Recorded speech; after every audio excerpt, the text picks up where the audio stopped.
Today on the One Percenter podcast, it's my pleasure to introduce my good friend, Melissa Andre. Melissa Andre is the celebrity event planner. She's worked with so many A-list celebrities, including Drake, The Weeknd, and Victoria Beckham, just to name a few.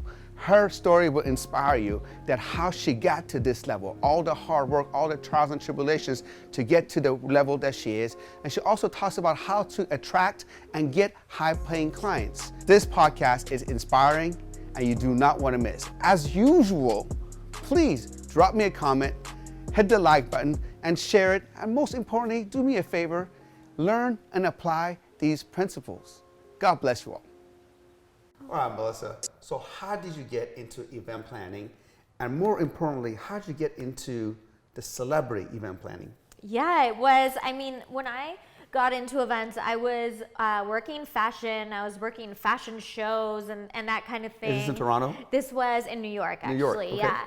Yeah. And when I had all these kind of like ideas and like aesthetics and just things that I really wanted to execute that just did not fit with the client that I was working with because it was like a corporate brand. And so I just decided I wanted to like do my own thing, and I kind of prepped everyone around me. I was like, I don't know, like really downgrade. Maybe I'm gonna have to get a part-time job. Maybe I'm gonna, I had no idea. Because you were to leave a safe paying job exactly to do your own thing, which was an unknown. Exactly, yeah, it really was. And I just didn't know how fast it was going to pick up. I didn't know if people would hire me without having this like other brand outside of my name, but it went quite well. So it was a really easy transition. So how was it easy? Because most of the time when you have a safe paying job, yeah, and then you leave it to do your own thing, there's that little gap when you like, oh my God, did I do the right thing? Maybe money's not coming, maybe I should go back. Yeah. But it wasn't that for you. No, I was prepped for that. Okay. I was definitely aware that might happen.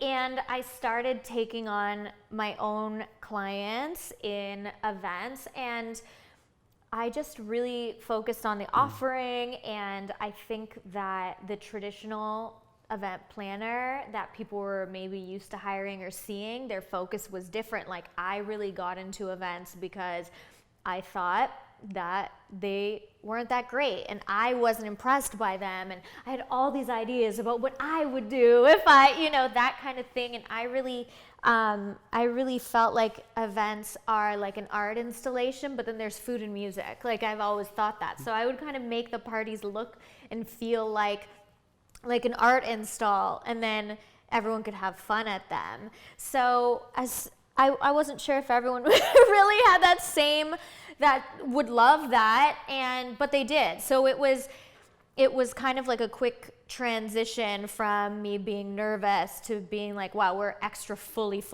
booked, just via like word of mouth. How did you get your first gig?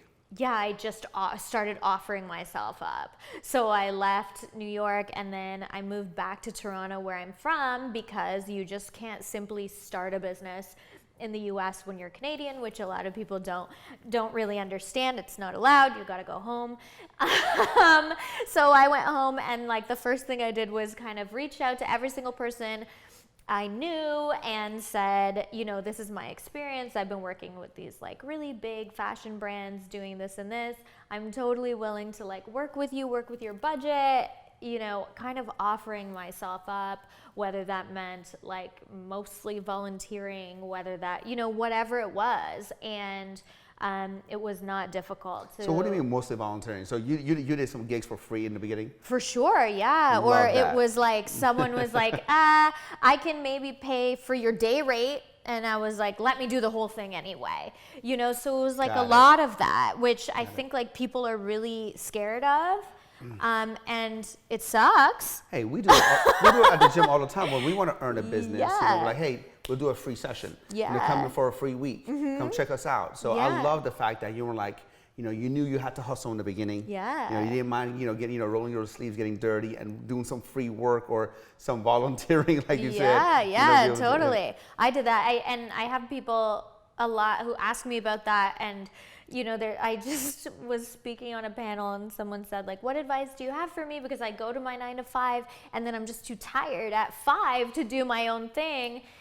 And I mean, I still work way past 5, and on weekends and that kind of thing. So, it's just like about understanding that no one really owes you anything, and that it's like very much like a supply and demand kind of thing, where if there's no demand for you, you have to create that demand. And sometimes the way to do that is to maybe offer your expertise for less, until you get to a point where you don't have to do that. Yep. But I definitely did that, and I had experience in events. I just didn't have experience billing for me, as a service. So, that's just how we started. And then celebrity business was such a natural progression. Literally every celebrity that we've worked with was like an email that landed in our, XYZ loves what you're doing. They would love to meet you. But you probably did. Who was your first celebrity that you worked with? Maybe that's what paved your way?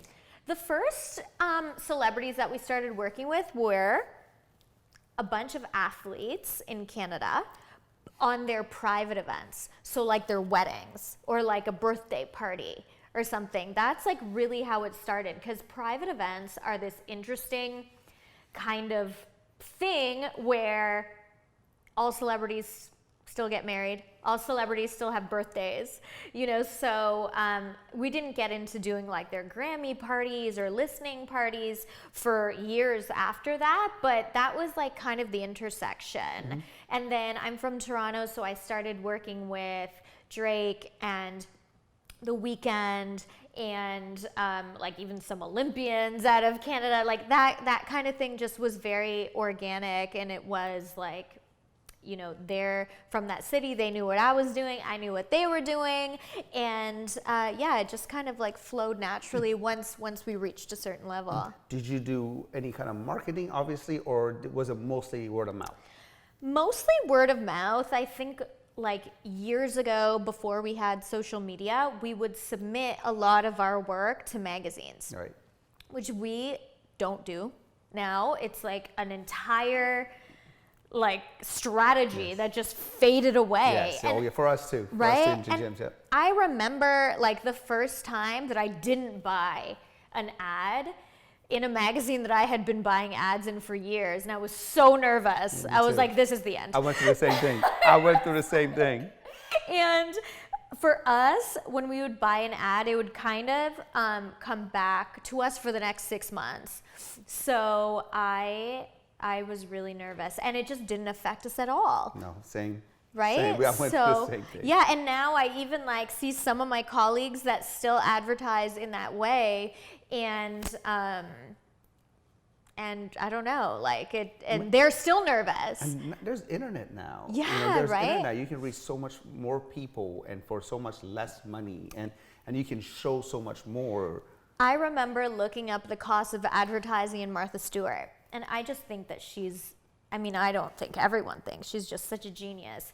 And they were like so out of budget. It was like tens of thousands of dollars to advertise in Martha Stewart. And I was like, this sucks. I'm just not gonna be able to work this into my plan. And then years later, I'm now like submitting my work and they're publishing it for free. And I'm not paying ads. Or like last year I spoke at an event that she spoke at, and like we met, and then it was like, this is just such a Martha moment that I was like, oh, hi, like you published me last week, you published my work. And she's like, that's so amazing. What magazine? Like, she just like has such a footprint. So yeah, it's just so interesting how everything has shifted. The first entry point was like, can I afford to buy an ad? And then now it's like, oh, you're speaking at that, so am I, or something. So it's like so incredible. So at what time did you started hiring more people and able to start scaling your business? Mm-hmm. And what were some of the setbacks, some of the things that you didn't see coming? Yeah. Starting a business and scaling a business. Yeah, scaling my business is is still like a huge challenge. So I did everything on my own. So the first time I hired someone, it was an assistant. And I really started to see that everyone wasn't going to do it the way that I did it. And it was like terrifying. And there was like this crazy bottleneck of me being like, let me review everything before it goes to a client. That just, I feel like I still have issues with that. I haven't overcome that. We all do. I haven't overcome that. Because nobody's going to do it the way exactly you want Right. to do it, you know? Right. And it's just how you're going to be able to scale it and make sure everybody has the same passion, the same attention to detail as you want. Yeah. I mean, now we've implemented things like there's 4 phases of planning that I believe that all of, you know, the people that work with me follow. So there's like phase 1, 2, 3, 4, and that's how we move through planning. So can you elaborate on what's phase 1, 2, 3, Yeah. 4? First phase is creative direction. Okay. And that's me and like the creative team that we work on, and then we move on, and then that just gets everyone on the same page of like, what's the look, what's the feel, vision? what are the goals of like this party? Are we trying to sell something? Are we trying to celebrate something? Are we trying to get eyeballs on it? Are we trying to get eyeballs off it? You know, all of that. And then it moves into actually execution. So the first thing that we do is we book all of the service providers. So anyone that might get booked up that can only be in one place at one time, kind of like us, then we move on to that. So that might be performances, it might be just maybe a photographer, things like that. Then we move into production. So that's like literally making everything, like everything you see and feel. And production is the longest phase. It's like the phase where most things can go wrong. So that is like we really are adjusting colors and scales and sizes and figuring out. And then the last part is like actually install. And, you know, looking at like, who are the guests coming? What time are they coming? What time are they leaving? Who needs this? Who needs a back entrance? Who needs to whatever? Are people allowed to bring their cell phones? Are they not? Are we giving people the real address? Is it a fake address? You know, all the things that come into like the day. Yeah, the 4th phase is like, how do we manage the day? And that, I mean, that takes a month or 2. It's a huge production. Yeah, definitely. But those are like, that's the order that we move in through things, at least at my company. So what are you instilling in your crew? I think that now the clients and what they expect from us and what we have to offer, and you know, is really important. And also the fact that one of the things that differentiates our company is that we do work with a lot of like celebrities and talent, so we have like a different level of expertise and experience working with that type of client that is important to our clients. Like what are some of those things? Like how they can be different. Right. So for example, the way that security of other artists, guests who are also artists or guests who are also celebrities, often they have security that do sweeps of the parties before they get there. We know that, and we deal with that very much. For the average, or for 99.9% of event planners, they have no idea what that is, and they've never dealt with that. That's something that's really common to us. So really focusing on those things. You mentioned something about a fake address. Yeah. Can you talk about that? Because I'm like, what do you mean fake address? So there's some parties that we anticipate getting a lot of crashers. Okay, so let's say like a big Grammy party. Okay. And it might not necessarily be a crasher. It's just like the way they're not invited. They're not maybe on the first list. Yes. Maybe they're on the 2nd, 3rd, 4th. Got it. And a lot of times with parties, you have this restriction. That's the size of the venue. You know, so it is not come one, come all. For sure, for like security reasons, for the fact that like we want to know who's in there and what time they got there and what time they left. It may not be, like we have permits for parties. Like we need to know how many cars are in the streets around there. So there's like a lot of logistics around why we say yes and no to people coming that people would never guess. Like they really think, I wasn't invited, maybe they forgot, you know, or something. I don't know what people anticipate, but it's not always that. It's like, we might not have room. We might have room for you, but not your car. Yeah. We might, you know, whatever it is. So sometimes there are parties that we anticipate are going to have a lot of that, and it might be around an artist who has like a ton of buzz around them or something. Like maybe we're anticipating that they're gonna like win 5 Grammys or so, you know, whatever it is. And in those parties, the address that people get is not the address of the party. It's like a primary address where now there's like another way that we filter people out. Oh, got it. And then certain people at that checkpoint go to the next point. are then given another point. Wow. Yeah. Wow. Yeah. But I'm going to give you, if you come to the main destination, that's always like a big thing, is whether people are getting the main address point or they're getting the checkpoint. The checkpoint. Or the checkpoint. Yeah. Got it. Yeah. Okay. Yeah. What else? So yeah, that's something that we obviously do, that most planners are like, they're trying to make it easy for you to get to the event. We're literally like, okay, then once you're on this other vehicle, we're gonna make sure again that you're supposed to be at the address. Like that's something. Or like checking cell phones. Like most parties, you want people to post at them. You want people to talk about being at them. That is not the case with all of our parties. Sometimes it is, but not always. Like there's some parties that the more exclusive, like I've been calling them micro parties at this point, because I feel like there will be like a trend towards parties getting smaller and more intimate, just because like that's how the pendulum swings, you know, like having a hashtag for a party is something that we're seeing like less and less and less. But at one point it was like everywhere. Yeah. Even like you would have a hashtag for like your birthday party. Yeah. If you weren't, you know, let's say like a public figure or something like that. So I think that smaller parties are going to be like a bigger the new trend. The new trend, and we're seeing it more and more. But that's something where like we're getting to like people are getting to parties, and now we're like taking their cell phone.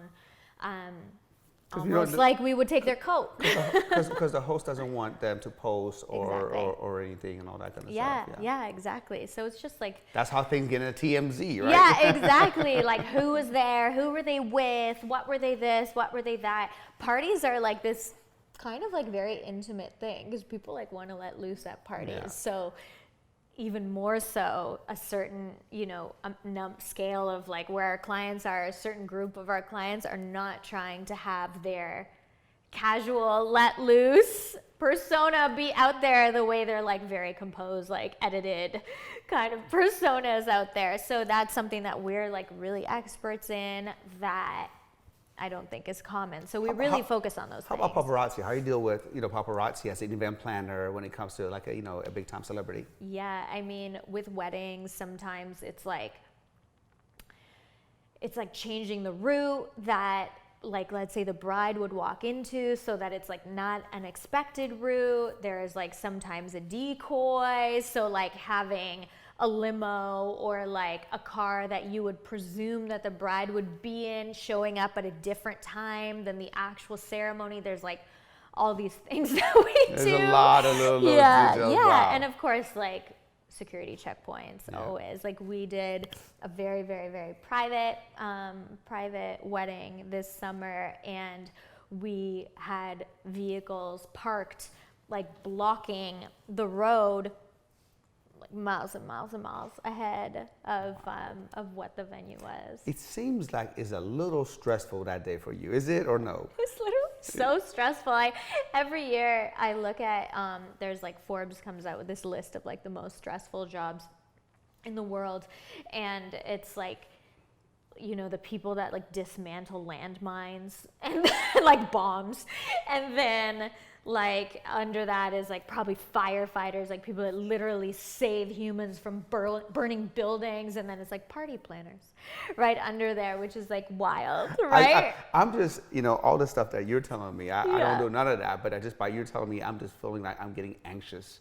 You know, especially you work I feel with. like I'm anxious telling you. You know, especially when you work with celebrities, which they can be high maintenance. Yeah. You know, they can be high maintenance, and they want everything to go perfect. And now you're in charge, and you know, one little decision can mess up the whole thing. Totally. You know? Events are like a weird industry, or unique, I shouldn't say weird, but unique industry in the way that you can't move the deadline at all. So you can be building a mansion, a castle, and you're digging and you hit a whatever, and you delay the date. Or let's say you ordered some, like, you know, like you ordered some special stone and you got it in the line, so you get a new order, you delay. Or, oh my God, this didn't come through. You just gotta make it work.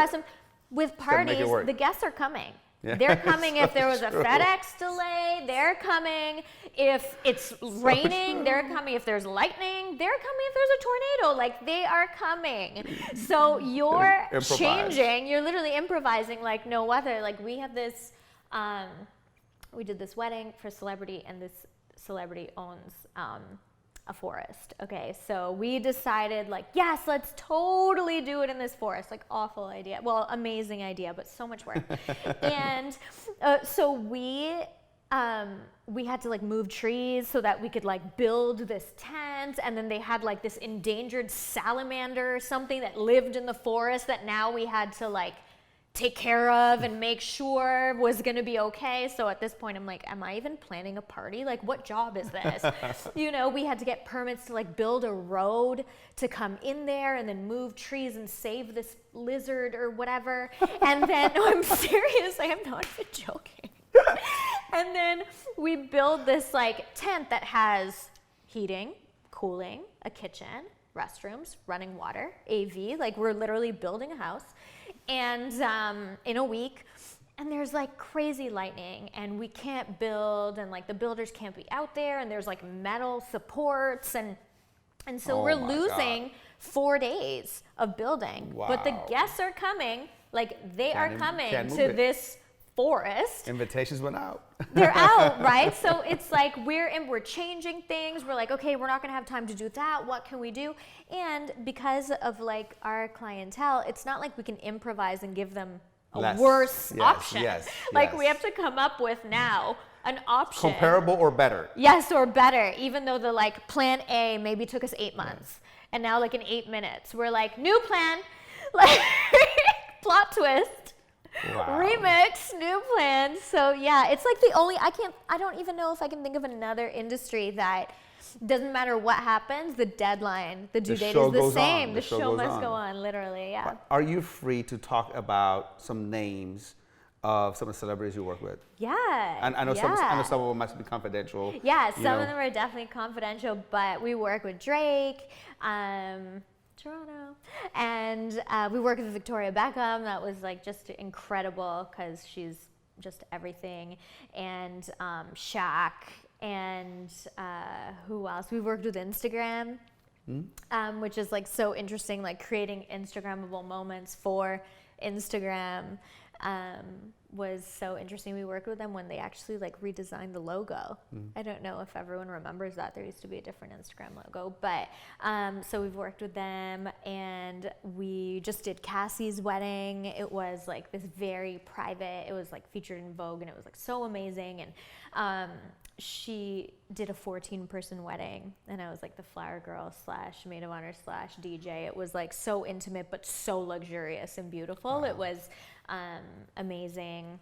And who else? I don't know. I feel like we're just... Can you tell me one of the most embarrassing moments planning at one of the parties, something that went wrong, and you were totally embarrassed and you didn't know what to do? Probably, honestly, I did this party for the weekend, and it was a Grammy party, and it was with GQ, and so many more people showed up to this party than expected, like 4 times, like hundreds of extra people. Yeah, like hundreds of extra people.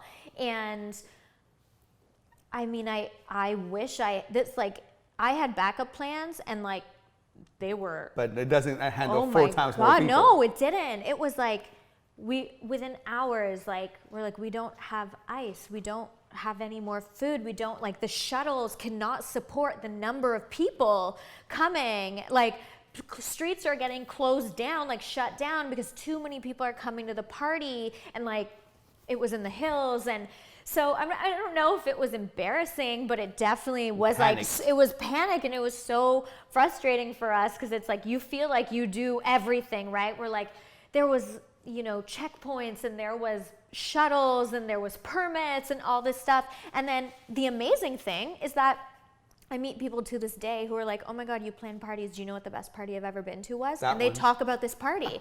And it was like the worst day of my life. And I was like, this is the end. This is the end for me. Like, I'm like, do you want water? Because I don't have anything else for you. And no one would leave. No one would leave, and people's cars couldn't get up, and I was like negotiating with cops, being like, I've got to let Justin Bieber up, like it, and they were like, no, party's shut down. And then there's like major celebrities who are like, we're gonna walk up the hill and come to this party. And I was like, you are? And like, that's literally what was happening. It was like, you know, people were writing about this party. I was like reading about it after, and I was like, oh my God, this is about to be the worst day of my life. And the way that they were writing about this party was so funny. Someone wrote, someone was like, he wrote for a magazine or something, for a music magazine, and was like, I got shuttled out of the party, and then I saw this celebrity, this celebrity, this celebrity literally walking up the hill, like moving in between my car, like my shuttle and the gate, like maneuvering in. He's like, I saw this and this celebrity climbing like over a bush to get into this party. And he was like, I was really like, wait, why am I leaving? Like, so I mean, it's just amazing press, obviously, but I thought it would go much worse, but then it had this air of like, you know, this impossible party to get into. Isn't that crazy, man? Some of the times that you think you didn't do as good as you thought, it would be somebody else's best, totally, you know, best impression. Oh, we got so many bookings from that party. People would write to us and go, hey, I'm having this and this party, and I've heard 50 people talk about this party, and I heard you planned it, you know? And it was just this like stressful day for like the client and us and everyone, that we were like, we can't even control what is like, I mean, we can control it, but not ideally, right? Like, not the way that, like, you know, it's so fluid. We're really, you know, making decisions in real time about what to do. And still to this day, I get people that were like, I've never had more fun at a party. I'm like, really? Great. I literally remember going to this event, which it was a pretty badass event. Yeah. And there was a party planner, there's an event planner, and there was a DJ, and there was, you know, photographers and anything. And I remember the planner,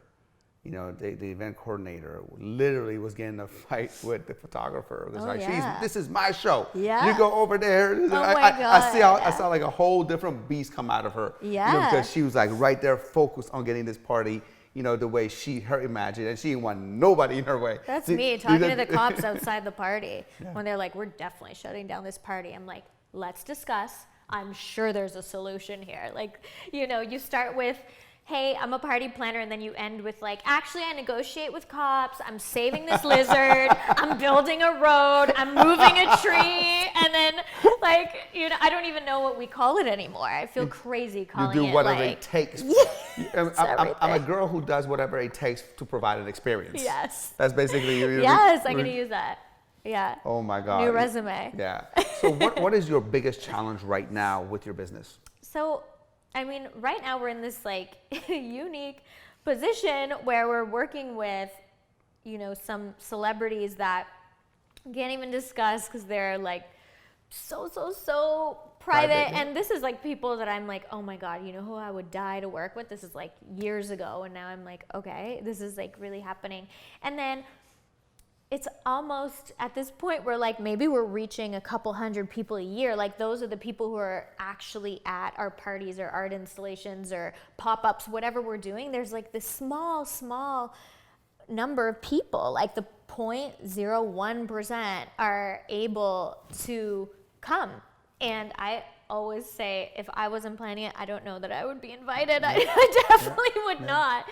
So it's, figuring out, now that we kind of like got there, how do we come back and touch everyone who can't be there, and who's interested, and not in a way that's like gossipy. I'm not trying to tell everyone about what's happening there, but there's, a lot of like key learnings in like production and events and design and creative that, potentially we can share now in other ways or something. So it's really like figuring out what can we do now that we're working with barely no one. The 0.1%. Yeah, the 0.1%. What can we do to kind of reach more people? Yeah. But the question with that is now at this point, do you have the time?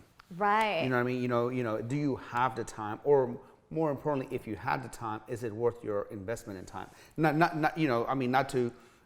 Everybody's important. Yeah. Celebrities are just as important as anyone else or anything like that. I know, that if you had to choose between putting your time into working with Drake or The Weeknd and putting your time working with me, I would tell you to go.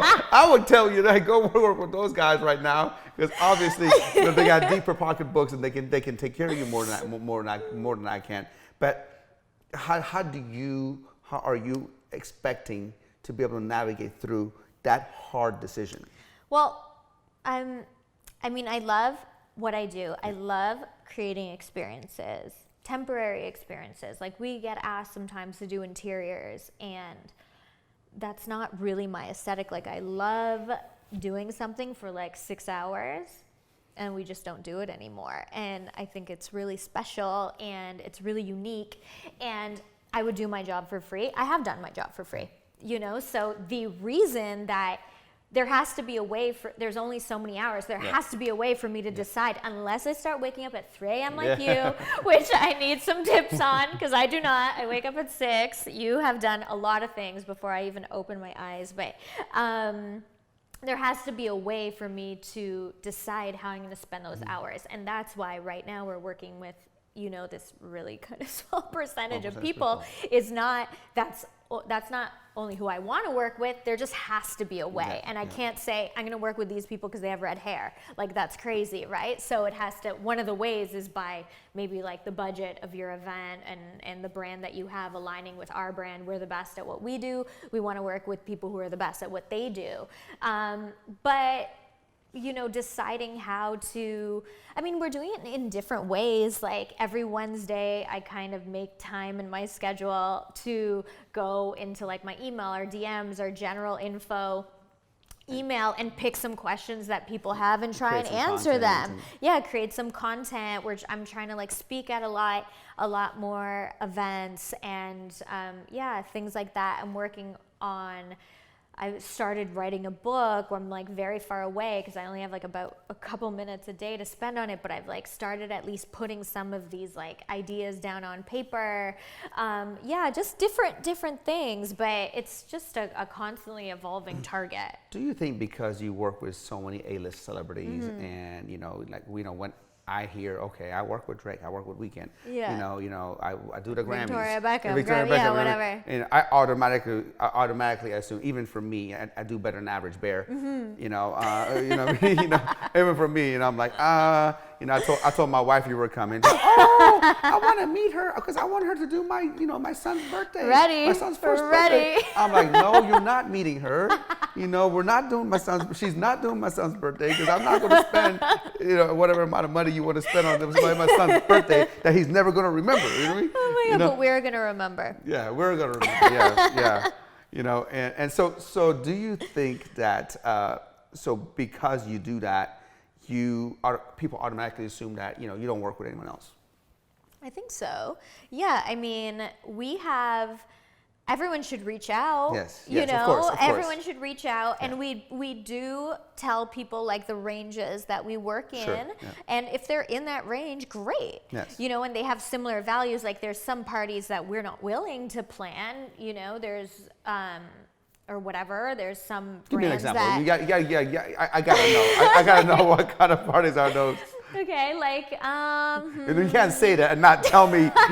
You can't say, well, I gotta know now. What the hell are they planning? I mean, there might be like some brands. I really want to work with people who are the best in their category. Yeah. So there's some people who can afford the parties, but maybe don't represent like the best in that category, or like really luxury. So that might be it. I don't want to say I won't work with this person or whatever, but like, for example, we've worked with Louis Vuitton. Okay.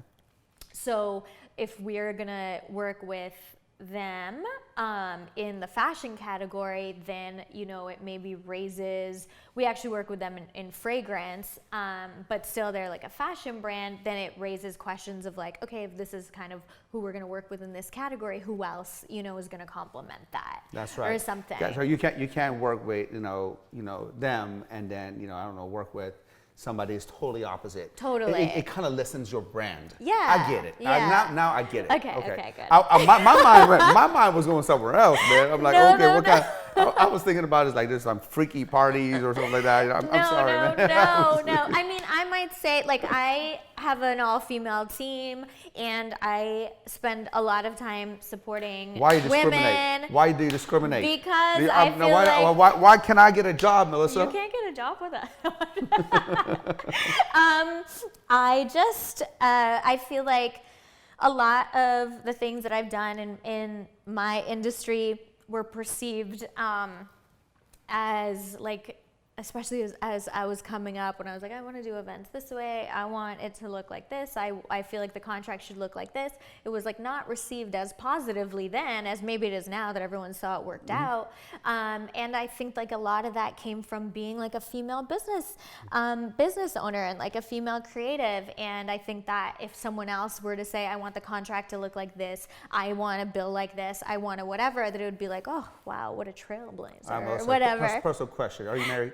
No, I'm not. Do you have a boyfriend? I'm not. No, I don't. I don't right now. Do you have something against men? No, Okay, I don't. I'm getting this. I'm just. No, not at all. I'm just totally. I didn't invent this concept of the patriarchy or anything. It's like an established thing, but I definitely have like experience that I speak on panels where like often where I'm the only woman, and I know that there's a lot of talented women out there because I hire them and I support their businesses and that kind of thing. So there might be brands that we wouldn't work with because maybe their views on supporting women are not the same. Like for example, if you're a vendor that's going to work with my company right now, we make sure that you hire at least one woman, at least to work on our account. These are your core values. Yeah, I think they're important. I love that. Yeah, I mean, I think it's like important to put your money where your mouth is, and not just like throw up a quote and then on Instagram and then not live like that, like we know a lot of people like that. Yeah, like we're paying women, we're hiring women, like no offense to our we have like a female web developer, we have a female lawyer, we have like a lot of jobs that probably like traditionally have a lot of men in them, where I'm going out of my way, spending extra time, spending extra money, extra resources to support women in those categories because someone has to. No, I love that. I love that you have a core value. Yeah. You have a vision. You have your company culture. Yeah. As I said, my culture. And what do you see yourself now in the next 3 to 5 years? Where would you want to be? Because you developed something so amazing, something so unique, something so stressful sometimes. I changed my mind. I'm like, I want to get into, I don't know. Sometimes I'll walk by like a candle shop or something in Beverly Hills, and I'm like, I wonder if I could work there. Do you ever do that? Do you ever see jobs and you're like, could I do that? All the time. I do that all the time, man. I do that every week. I don't know if I recently started, doing yoga. Oh God, I love yoga. And being a bodybuilder Yeah. all my life, I never stretched. I went straight to weight room, start pumping iron. Yeah. So now being in the yoga, trying to be zen, trying to meditate, and trying to stretch where my body just don't bend like that. You know what I mean? I'm by far the worst in the class. You know, but Isn't it's that funny? oh my God, by far, man. I got You're like you know, in some rooms where you know the most, and then you move into another room and you're like, you're incredible to these people, and you're like, I have no idea what I'm doing. I learned to, you know, just get uncomfortable and embrace embrace the suck, you know. Yeah. I want to go do stuff that I suck at. Yeah, You know what I I mean? love that. I mean, it's so fulfilling too to like walk into different rooms and meet an expert in something you know nothing about. Yeah. And you're like, oh my God, for 10 years I was doing this and you were doing this whole other thing. It's like a whole other world. I love it though. I love an expert. Like it's just so like interesting to me, like how people choose to like spend that time. And I love that. I love that you're doing yoga. I'm like I love yoga too. So what are you going to do in the next 3 to 5 years with your business? What do you see yourself? I know you're doing a lot of public speaking. I know Yeah. you're working on your book. Yes. I know, you know, you're doing a lot of content now. You finally started doing that. Oh And God, I'm so behind. I know our girl Aisha was all over you about Yeah. doing more of that and all that kind of Yeah. stuff. So where do you see yourself? What's yourself? I think definitely developing products. We've started working on, you know, how can we kind of make the brand like a physical kind of Yes, yes. thing that can be like shipped and packaged and Yes, enjoyed yes. by people who aren't Beyonce. You Yeah, know what I yeah, mean? yeah. Like how do we, so we're working on that. And yeah, I mean, it's just always, I'm very interested in like the extremes, you know? So this like very, very 1% of parties, like in the physical sense, and then you know this other extreme that like how can we do something on mass. I don't like really live in the middle on anything. Me It's neither. really like Yes, edge yes. to edge, right? And that's why you're so successful. Yeah, it's No. like I'm gonna do this $3 million party, and then I'm gonna like spend this much time volunteering and like mentor this many people. Or I'm going to come out with a $6.95 candle. Yeah, sure. You know what I mean? Yeah, I'm like interested in like, you know, the edges, like Yes. working out in the edges. I don't even know if that makes sense what I'm saying. So yeah, you're nodding. So yeah, that's what we're gonna try and do in the next couple years. All right, Melissa. You know, for people who want to interested about knowing more about you, knowing about what you do, or hire your company, Yeah. you know, can you tell them where they can find you? Yes, we're at melissaandre.com, at Melissa Andre on Instagram. I'm trying to get all the at Melissa Andre. Sometimes I see like another Melissa Andre out there and I'm just confused. What's the I'm hell? like, hey, wait a minute. I'm the only Melissa Andre. Damn That's it. the only one. Although I have my cousin married a girl named Melissa, and then her name turned into Melissa Andre. Oh, you so now gotta there's have a two talk of with her. us. You We have to talk. Yeah, I know. You gotta sit down and, you know, have that, you know, that in-law talk. I Like, yo, know. check this I'm like, out. I need my I name like back. You now, but I like you, but don't cross me. Don't cross me, girl. Like, you know, for real, you know, this is me. You know, you're a fake Melissa Andre. Yeah. I'm the real Melissa Andre, okay? She's a new Melissa Andre. I've been Melissa Andre since birth. I've only ever been Melissa Andre. But yeah, we're Melissa Andre on basically everything. Thank you so much for being on the show. Thank you. Hey guys, if you like today's episode, do me a huge favor. Go ahead and leave a comment below, subscribe to the channel, leave me a review, and tag a few friends that you think can benefit from what we shared today. Really appreciate it. God bless.